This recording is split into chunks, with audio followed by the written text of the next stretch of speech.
good evening, everyone. I'm here from Richmond's planning policy team to contextualise what we're talking about a bit and talk about the local plan and how the comments that you all make this evening are going to feed into that process. Is that clear for everybody? Yes.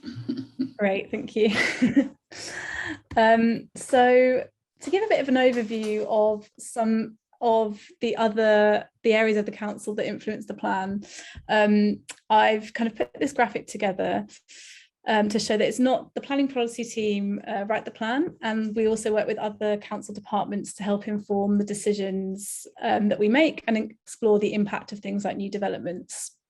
But this isn't just an internal process. At several stages, we'll be inviting the community and all of you to take part, as we know how knowledgeable you all are in your areas. And although Paul has mentioned this already, but there are many things that are out of council control. We do work with landlords and landowners to influence future developments, but there are factors like high land value and high demand for certain uses that do influence planning policy. So the local plan, for those of you that aren't familiar, is a legal document that's produced by every local authority in England. And essentially, this is a set of guidelines that sets out a vision and some objectives for how the borough will look like in the future. And a plan is often produced once every 10 years, so it covers quite a long time frame, and it's typically reviewed every 5. But in Richmond, we decided that the review should come a bit sooner to better reflect really pressing issues like the climate emergency, changes to central planning policy, including the new London plan, and also responding to the ambitious housing targets that are set by central government. So the local plan does not always adopt policies that are popular or fall in line with individual interests, but it aims to balance the needs of all members of society and users of places. For example, rather than dictate or operate specific jobs or services or shops, the local plan aims to create the conditions for those shops, services and jobs to thrive. So it is looking long term and ensure we're thinking well into the future. It's ensuring that we're placing developments in the most appropriate places. We can shape how places look and feel through design, how our urban centres are laid out and what street furniture there is, things like that. But what it can't do is influence rents or cap property prices, resist chain shops or control parking, or how often waste and recycling is collected. And to give an example of what these plans might look like in daily life, I wanted to mention the 15 to 20 minute neighbourhood concept. And this is the idea that places should be complete, compact and connected neighbourhoods where people want to stay and where most of the things you need, such as shopping or cultural activities, things to do in the evening, are easy to walk or cycle to. And as we've discussed already, for many people, the pandemic has really highlighted the benefits of living locally and having access to these facilities that are nearby.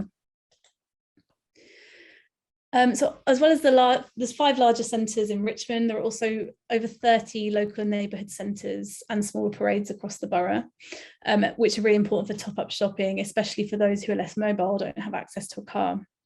So going forward, we need to make sure that we're supporting our local centres to be successful, distinctive places that can adapt to change, adapt to some of the challenges in retail, as we've heard, and also can help shape the way we shop in the future.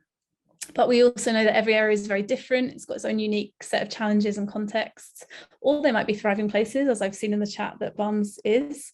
But we're very keen to hear your views on this so that we can make sure that we're writing the best policy in the local plan. Preparing the plan is a long process, which builds up weight and evidence as you go through the journey. And as part of this, the council also commissions new sets of research or local plan evidence to inform the policy. So this includes a review of open land designation, so how land is designated in kind of policy terms, as well as an urban design study to help us understand where the borough's realistic constraints are for growth, and to anticipate future needs for housing, as well as things like retail and leisure or business provision. So currently, the council are in the process of writing the first draft of the plan, or the Regulation 18 plan, and the consultation window for this is due to start in September 2021 to January 2022. And this will be an opportunity to input further into this process. So do keep an eye out on the usual council channels for updates about this.